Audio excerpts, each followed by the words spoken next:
اور سب سے بڑھ کر آقا کریم صلی اللہ علیہ وسلم کی صحبت، تو پھر رنگ بدلتا جاتا ہے، عقل و دانش مندی کا معیار بدلتا جاتا ہے۔ لیکن وہ پنجابی میں کہتے ہیں نا کہ جوں جوں لوئی پجسی تو بھاری ہو۔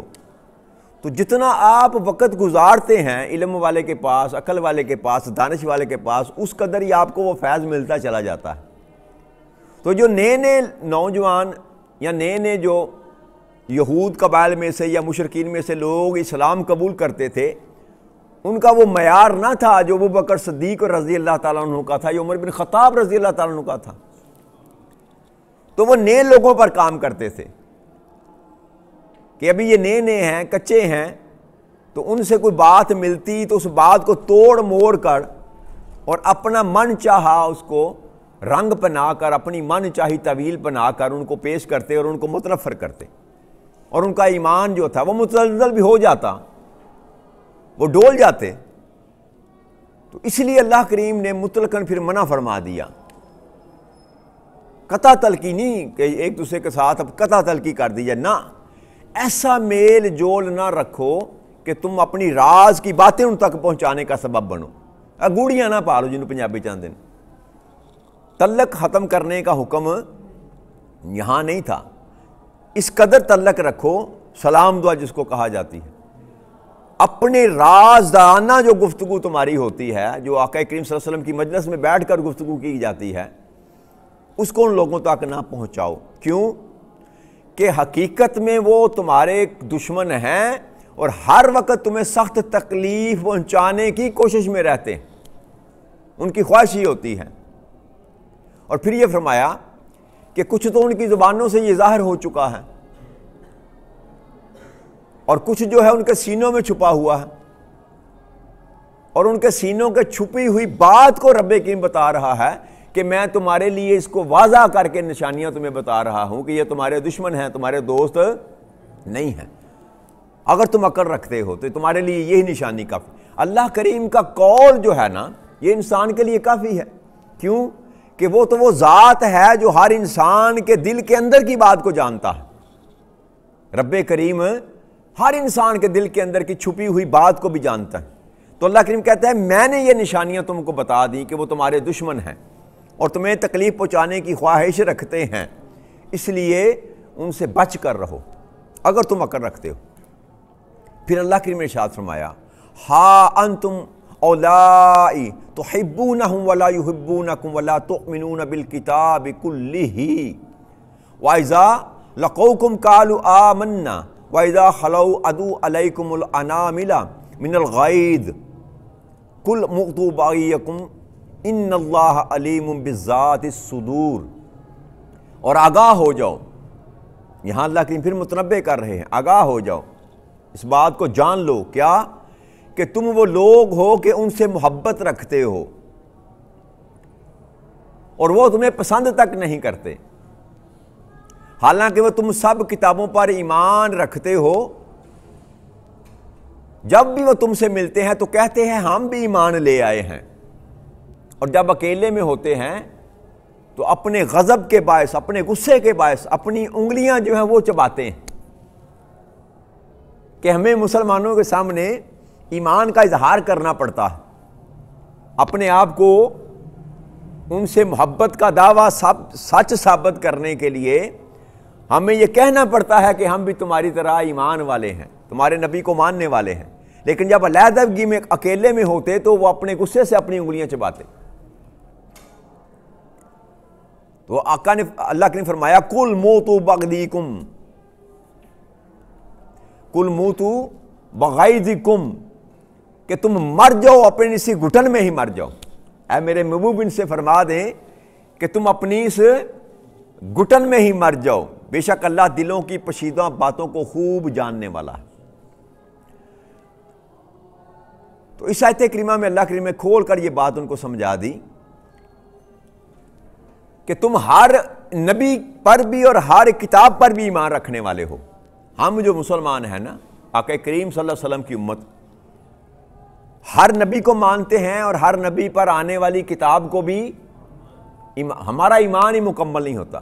امنت باللہ و ملائکتہ و کتبہ و رسلہ، جب تک ساری چیزوں پر ہمارا ایمان نہ ہو ہمارا ایمان کامل نہیں ہوتا۔ اللہ فرماتے ہیں کہ تم تو ساری باتوں پر ایمان رکھتے ہو، کتابوں پر بھی، رسولوں پر بھی، اور تم ان سے محبت بھی کرتے ہو، حقیقت میں محبت کرتے ہو، تمہارے دل میں ان کے لیے کوئی نفرت کا کوئی ایسا معاملہ نہیں ہے، تم ان سے محبت بھی کرتے ہو، اور جب وہ تم سے ملتے ہیں تو وہ بھی یہ کہتے ہیں کہ ہم ایمان لائے، لیکن جب اکیلے ہوتے ہیں تو ان کے اندر جو گھٹن ہے وہ باہر آتی اور وہ اپنا غصہ نکالتے ہیں۔ اللہ ہونا تو یہ چاہیے تھا، اللہ کے کہنے کا مطلب یہ کہ ہونا تو یہ چاہیے تھا کہ تم تو ان کی کتاب کو بھی مانتے ہو، ان کے رسول کو بھی مانتے ہو، اور الٹا وہ تمہیں نہیں مانتے اور تمہارے رسول کو نہیں مانتے، غصہ تو تمہیں آنا چاہیے۔ غصہ تو مسلمانوں کا بنتا ہے کہ ہم ان کے نبی کو بھی مانتے ہیں، ان کی کتاب کو بھی مانتے ہیں، اور وہ نہ ہمارے نبی کو مانتے ہیں نہ ہماری کتاب کو مانتے ہیں، پھر بھی ہم ان کے ساتھ محبت کا رویہ رکھے ہوئے ہیں، اور ان کی طرف سے ہمیں کبھی محبت کا جواب نہیں ملتا، تو غصہ تو مسلمانوں کا بنتا تھا، لیکن اس کے باوجود غصہ وہ کرتے تھے۔ غصہ تو اللہ کریم یہ بات مسلمانوں کو سمجھا رہے ہیں کہ تم حق پر بھی ہو، اس کے باوجود تم پر وہ غصہ کرتے ہیں۔ سبب یہ ہے کہ ان کے اندر جو گھٹن ہے نا، جو غیظ و غضب پایا جاتا ہے، ماض اس لیے کہ ان کو اپنا دین چھوڑنا پڑتا ہے، اپنی دنیا چھوڑنی پڑتی ہے، اور وہ اظہار بھی کرتے ہیں لیکن اندر سے مومن بھی نہیں ہیں۔ تو اللہ فرماتے ہیں کہ میں تو وہ ذات ہوں جو دلوں کے اندر چھپی ہوئی بات کو بھی جاننے والا اور خوب جاننے والا ہوں۔ علیم بذات الصدور، صدر کہتے ہیں سینے کو، سینوں کے اندر چھپی ہوئی بات کو بھی خوب جاننے والا ہوں۔ علیم مبالغہ ہے، خوب جاننے والا، خوب علم رکھنے والا۔ ان تمسسکم حسنۃ تسؤہم وان تصبکم سیئات یفرحوا بها وان تصبروا وتتقوا لا یضرکم کیدہم شیئا ان اللہ بما یعملون محیط۔ اور اگر تمہیں کوئی بلائی پہنچے تو انہیں بہت بری لگتی ہے۔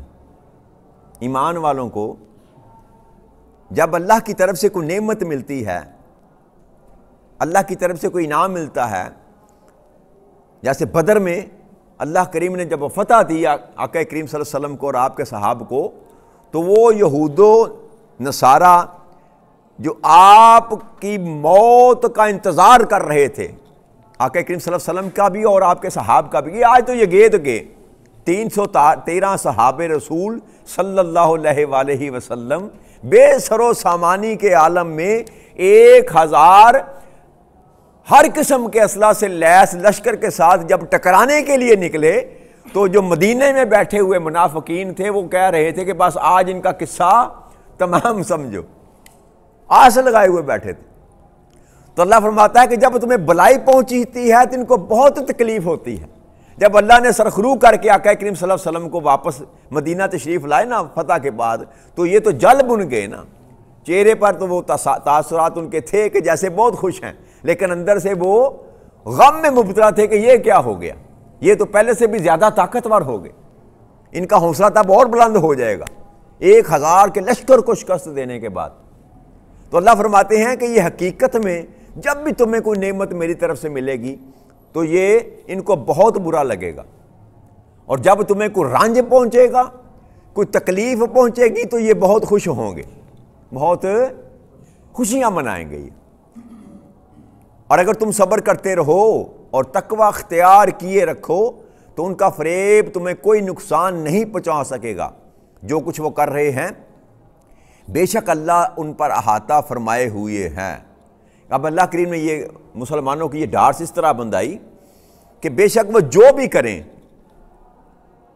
اگر تم 2 کام کیے رکھو، ایک صبر کرتے رہنا ہر قسم کے ظلم پر، ہر قسم کے جبر پر، ہر قسم کی ان کی زیادتی پر صبر سے کام لینا، صبر کا دامن کبھی نہ چھوڑنا، جیسے بھی حالات آ جائیں صبر کا دامن کبھی نہ چھوڑنا. ان اللہ مع الصابرین، اللہ صبر کرنے والوں کے ساتھ ہیں. تو اللہ نے فرمایا صبر کا دامن نہ چھوڑنا جیسے بھی حالات ہو جائیں. اور دوسرا تقوی اختیار کیے رکھنا، تقوی اختیار کیے رکھنا، متقی رہنا، پرہیزگار رہنا. میرا خوف، میرا ڈر، آخرت کا خوف، آخرت کا ڈر اپنے سینے میں سجائے رکھنا.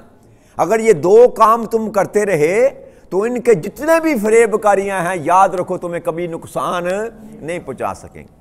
تو اللہ کریم نے یہاں پر وعدہ کر دیا، یہاں پر مسلمانوں سے یہ وعدہ کر دیا کہ پریشان ہونے کی ضرورت، یہ جو بھی کرتے رہیں اگر تم صبر پر اور تقوی پر قائم رہے تو یہ جو مرضی کر لیں تمہیں کبھی بھی نقصان پہنچا نہیں سکیں گے.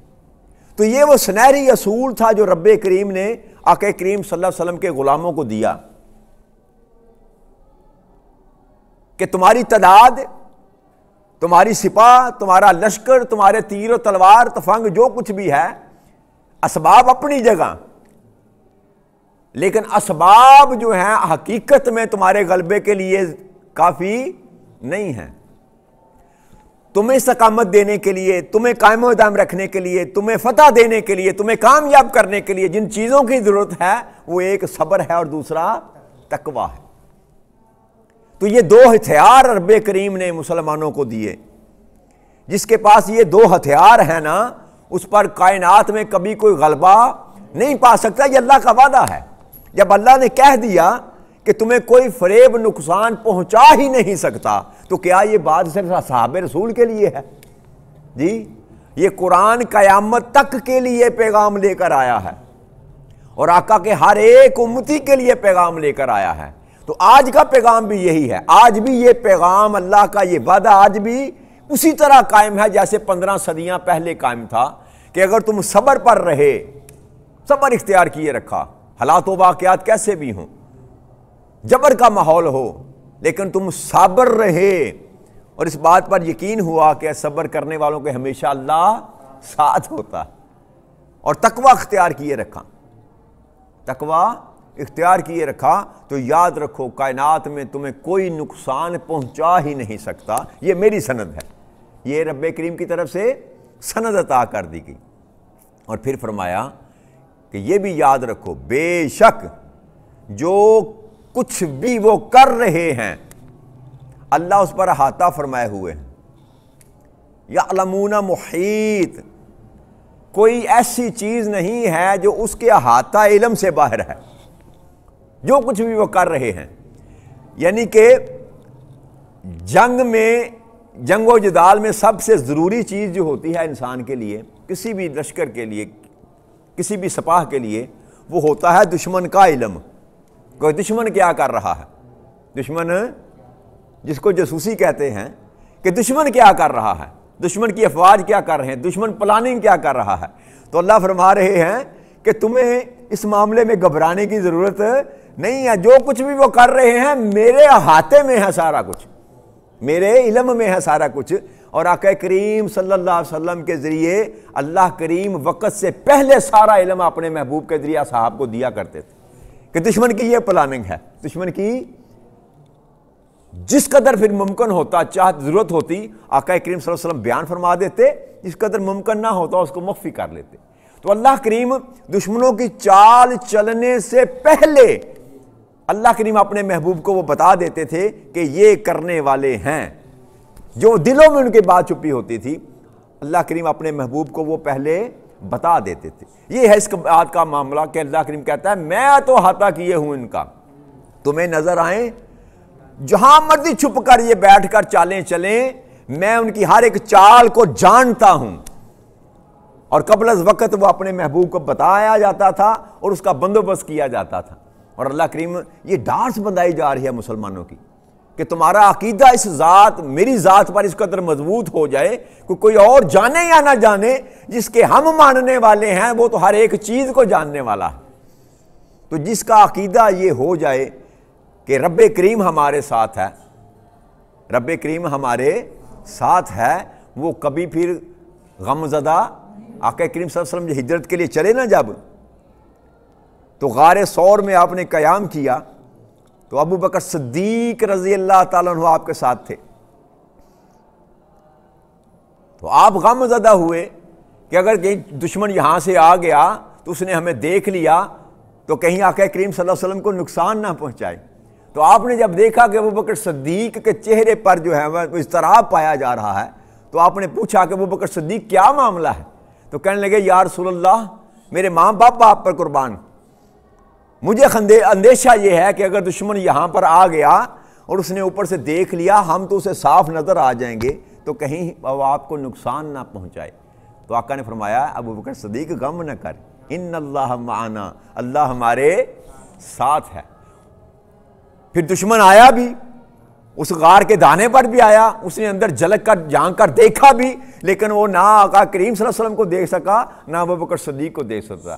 یہ ہے میت خدا کی میت. جب یقین ہو کہ رب کریم ہمارے ساتھ ہے تو آنکھیں رکھتے ہوئے بھی اللہ کریم ان کو محفوظ کر لیتا، دشمن سے محفوظ کر لیتا ہے.